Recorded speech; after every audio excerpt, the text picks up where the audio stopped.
Hello everyone, Teresa van Lieshout, qualified teacher, 27 years. Do you like my t-shirt? I love my t-shirt. Woman, adult, human, female. I got the idea from the British women's rights leader Kelly J. Keane. I love her work. I'm writing about her and lots and lots of other great women leaders throughout the world, who are probably about 20 of them, speaking out about all sorts of issues. And I consider Kelly J. Keane to be one of the greatest women rights leaders in the world for lots of reasons, and I'm writing about that in my book.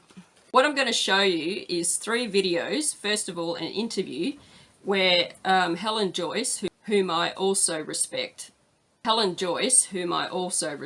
lot, her talking in an interview with TalkTV. It's a British TV channel with Julia Hartley-Brewer, and what they're talking about is conversion therapy, and they're talking about other issues to do with the gender ideology. In Scotland, they want to jail parents up to 7 years imprisonment if they try to stop their children transitioning.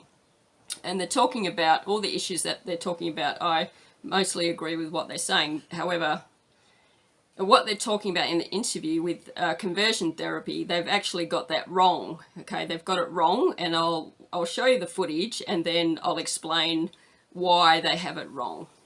Now, Scottish parents face up to 7 years behind bars if they stop their children from transitioning. It's now emerged in a new consultation document from the Scottish Government.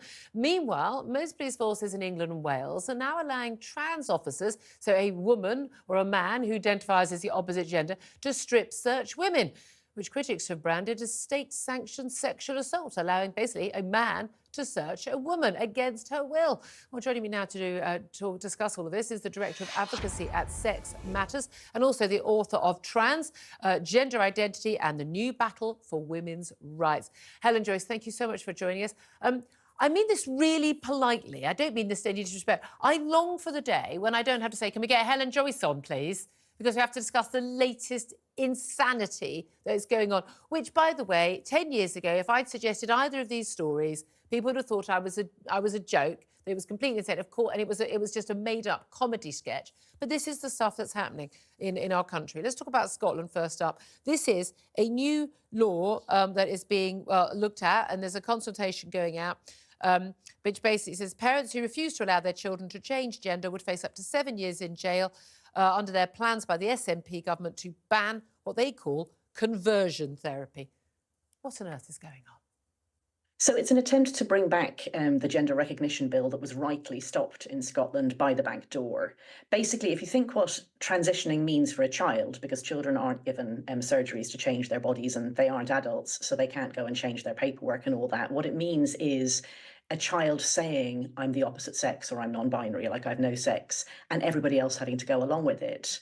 So conversion therapy is an incredibly misleading way of saying, allowing children, or indeed adults, to force everybody else to go along with the lie about their sex. And that's what just it is, all it isn't it? means. And when they use this phrase conversion therapy, and there's all the debates about this, they're kind of lumping in some really nasty practices that have gone on with particularly sort of the religious right, evangelical religious right in America, where, you know, young gay people have basically faced electric shock treatment and really, really unpleasant treatment and about their sexuality. Well, I'm sorry, we know that, you know, sexuality is a real thing. You know, who you're attracted to is a real thing. Thinking you're born in the wrong body, I'm sorry, it's a mental health disorder. We used to call it, you know, that's what we used to call it. We used to call it that, you know, it's a mental health.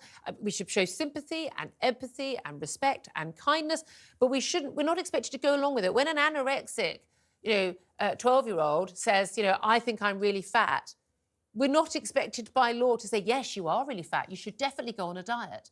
Because that would be, of course, more than wrong. that, we shouldn't do it. Yeah, exactly. And yet we're being asked to do that with a confused, unhappy child who says, actually, I'm a girl, but I think I'm a boy.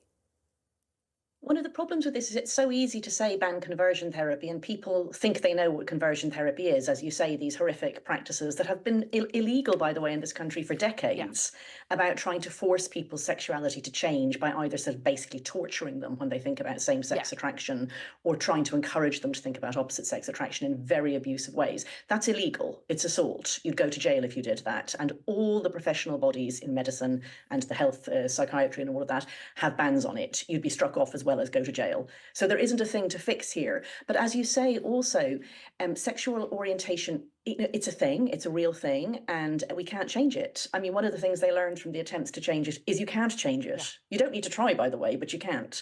Whereas the thing about people who are confused about their gender or their sex, especially when they're children, is they usually stop, they grow out of it.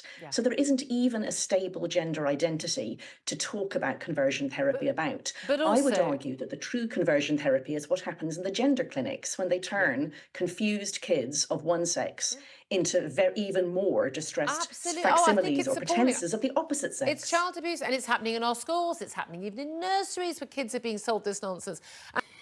Okay, you can see in the footage that Helen Joyce refers to conversion therapy as an incredibly misleading way of saying allowing children or indeed adults to force everybody else to go along with the lie about their sex. That's just all it means. Well, that's not all it means. That's not what it is, conversion therapy. I'll explain what it is. She also says, I would argue that the true conversion therapy is what happens in the gender clinics when they turn confused kids of one sex into even more distressed pretenses of the opposite sex. That is not what conversion therapy is at all. And I'm really surprised about this because Helen Joyce is an intelligent woman. She's written a book called Trans. She's a journalist. She's a mathematician. I don't understand how she can get it wrong about what conversion therapy is. She created her own conception about what conversion therapy is, and it's just not true. Now, what conversion therapy is it's a range of therapies, or it's counselling. A range of counselling services, whatever type of counselling, from a psychologist or a counsellor or a teacher or a doctor or a nurse, or any sort of counselling or type of counselling that prevents and stops children transitioning, children and adults transitioning. So it's counselling to prevent and stop children transitioning. And that's why the politicians want to ban it under the law. They want to ban conversion therapy. They want to ban, in that category of conversion therapy, they will ban all and any types of counselling or therapy from psychologists, psychotherapists, doctors, teachers, nurses, any sort of counsellor, any sort of therapy. They will ban it so they can continue, these nefarious politicians can continue to transition children and adults and mutilate their genitals and sterilise children and adults. Is one of the most horrifying things going on in the world. And it's just added to their list of the horrible things politicians and their government workers do to the population. It's just a horror story. I've got a big chapter in my book. I've made a video about it, some issues to do with gender ideology and transgenderism already. You can look at that. But I'm sorry, but they got it wrong about this conversion therapy. They were also trashing. The politicians want to ban it.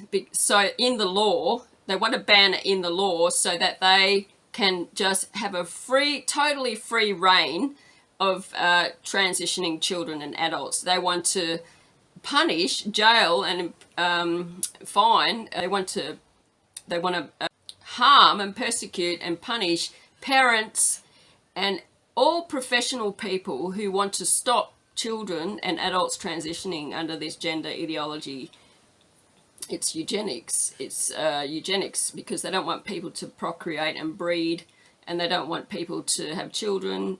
They don't want people to have children. It's depopulation. It's eugenics. And they also want to promote with the LGBTQ plus agenda, ramming it down society's throat in the schools, in society, in the law.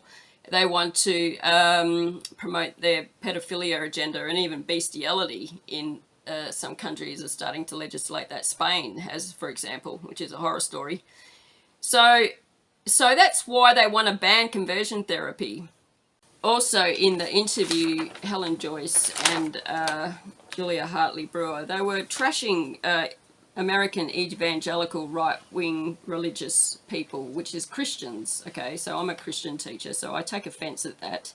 And they were trashing them, and they were saying that, you know, talking about practices in the past where ECT, in the interview, you can see it in the footage, the ECT is being used to try to stop gay people from converting. Now, in the psychiatric DSM, homosexuality was taken out of the DSM in 1974, that the term homosexuality was taken out of the psychiatric DSM. It was changed to sexual orientation disturbance. And then in 1980, it was changed to ego dystonic homosexuality. And then after that came gender identity disorder after that, and then the change to gender dysphoria. So what they were saying in the interview was that ECT, if it was given against people identifying as homosexual, then you know, the psychiatrists would be jailed and locked up, and they'd lose their license, and it's not permitted, you know, under the law, and psychiatrists wouldn't be able to do it and all that sort of thing. But in fact, that's not true, because they can do ECT to anybody in the world based on a subjective reason. They can make up any defamatory subjective reason under their DSM, and they can give ECT in most nations still. They give it to children and adults, involuntary and involuntary, which is forced. There's only a few countries in the world that have banned it. It should be banned. It's allowed in Europe, United States, North America, South America, Australia, Africa, Asia, and it's a horrible, shocking, violent practice that causes applying 50 to 400 volts of electricity directly to the human brain via the temporal lobe, which is very incredibly dangerous to do that. And then they paralyze their victims, and they also restrain them. They're giving them injections to paralyze them, and they can restrain them as well under the law. And it causes brain damage, it causes short-term and long-term memory loss, it causes seizures, it causes stroke, and it can cause death as well. So it's a horrible practice that is still allowed. It's permitted in Ireland, where Helen Joyce comes from. It's permitted in the United Kingdom, Wales, Scotland, in Europe, Australia, and America, everywhere. So I've been fighting for it to be abolished. It's a horrible, shocking practice, and it deserves to be abolished. Even the United Nations and the World Health Organization, they advised for ECT to be abolished for children, and also for forced ECT on adults, forced ECT to be abolished worldwide as well, so that it can't be forced on humans. But most countries in the world still do it. So it's not supported by Christians. I've been trying to teach the world's Christians that this is a horrible practice. They kill people with their violent treatments, psychiatry, and they kill people with their drugs. It's just a horrible practice that deserves to be abolished. So saying that in the past these practices were applied on homosexual people, and yeah, obviously that shouldn't happen. It shouldn't happen to anybody. But that's not what conversion therapy is. That's the point. It's that it's counselling to prevent and stop children transitioning into gender ideology, and to mutilate and sterilise their body, and adults as well. So it must remain legal. It must remain legal, and conversion therapy must remain legal. It's imperative that it remains legal. In the last video I'd made about transgender ideology and gender ideology, I went through some of the statistics country by country, and continent by continent, on the lawful right to change your gender, and also the law, how many continents, the percentage of regions that have banned conversion therapy. Conversion therapy must remain legal so that counselling and therapies can be provided to stop children transitioning and stop adults transitioning, and not prosecute parents and professional people who try to provide counselling services to stop children transitioning. It's horrifying. They want to jail. These politicians are so dangerous. They mutilate and sterilise children. It's eugenics. And they punish parents and professional people who want to stop it. That by jailing them in Scotland, they're proposing to jail parents up to 7 years, and this is very recent. Also, I'll do is I'll show you just the rest of the interview. Agree with Helen Joyce and the interviewer Julia Hartley-Brewer that all these other practices, they should be banned. That you shouldn't be allowed to sterilise and mutilate children and adults, and it should be not allowed in the law. The rest of the interview. Then the video after that is just as concerning. It's in Scotland again, where they're talking about jailing, these political parties talking about jailing parents in Scotland for trying to stop their children transitioning. Because what the politicians who are leading those parties, the man who is leading the Scottish National Party, who is promoting this legislation, is Humza Yousaf, and he is a Muslim man of Pakistani descent. And the other Scottish party, the Scottish Labour Party, the leader of that party is also a Muslim man, and his name is Sarwar. So there's these politicians leading these parties in Scotland, they want to sterilise and genital mutilate children and adults in Scotland and jail parents for up to 7 years for objecting, for trying to stop the children transitioning. It's just an absolute horror story. That proves that it's eugenics. They want to wipe out white people with this. And these men are not, they're not Christians, they're not white people. They're, 96% of Scotland is Caucasian people of European descent, Caucasian people. And know that Caucasian people throughout the world is only 8% of the world's population now. So this proves it's eugenics, and these politicians are so corrupt.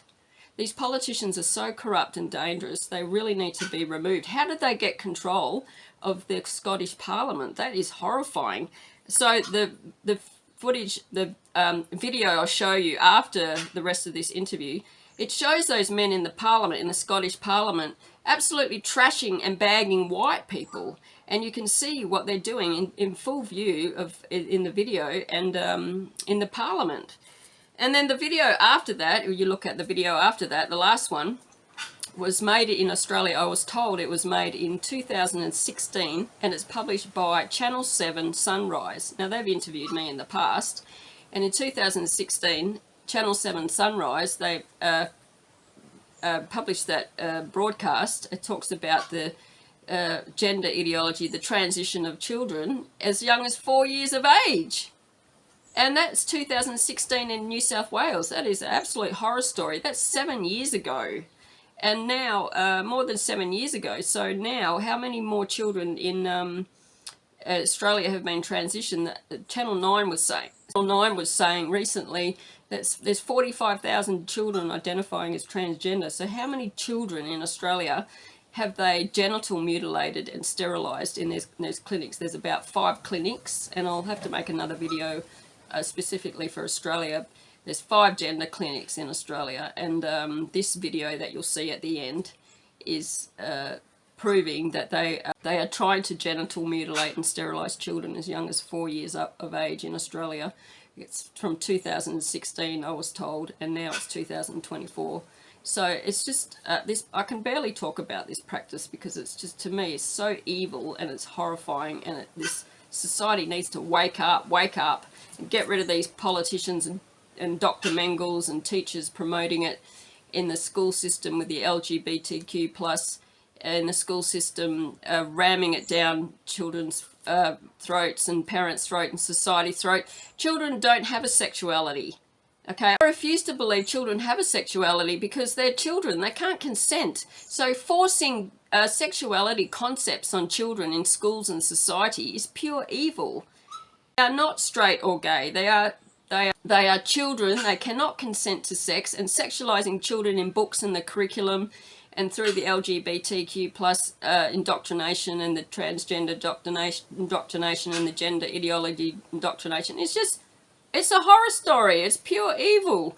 They're all going to burn in hell for this, I swear to God, because this is just too much to take. So please watch the evidence that is presented. Thank you. And no wonder it's happening in so many of our, it's the schools, universities, in the workplace. I mean, your colleague Maya Forstetter having to, go to a tribunal, losing her job over simply a tweet, not even something she'd said to anyone in her workplace. A woman with no hate in her heart at all.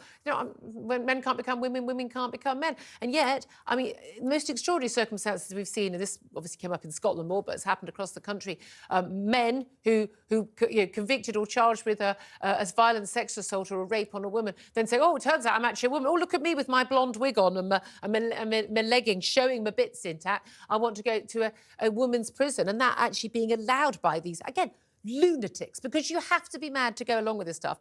And now we see, of the 43 police forces in England and Wales, at least 34 have either implemented a policy or intend to implement a policy where they will allow trans-identifying, they say, biologically male officers, men who claim to be women, let's call them what they are, men who claim to be women, to strip search women. So women suspects. This is a report from the Women's Rights Network, and they basically said the guidelines would lead to, this is what Heather Binning, the group's founder, state-sanctioned sexual assault. At the current time, you have the right to demand, if you're a woman, to be strip searched by another woman. A trans woman, i.e. a biological man, has the right to demand that he's strip searched by a woman, but a woman can be strip searched by a male police officer. I mean, given we've had no reports at all of any sexual assaults or rapes by male police officer in the last few years, none whatsoever, not a concern at all, eh?